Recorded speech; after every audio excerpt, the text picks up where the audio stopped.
Dineklara ng Korte Suprema na ang red tagging at guilt by association ay banta sa buhay, kalayaan at seguridad ng isang tao.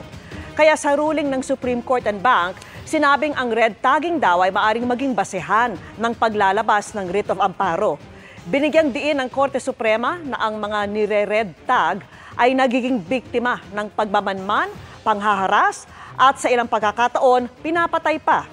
Nag-ugat ang ruling sa paghingi ni dating Bayan Muna Party List Representative Sigfred De Duro ng writ of amparo na naunang tinanggihan ng Iloilo Regional Trial Court. Binaligtad ng Supreme Court ang ruling ng Iloilo RTC at sinabihan nitong magsagawa ng pagdinig para mapagpasyahan nito ang petisyon.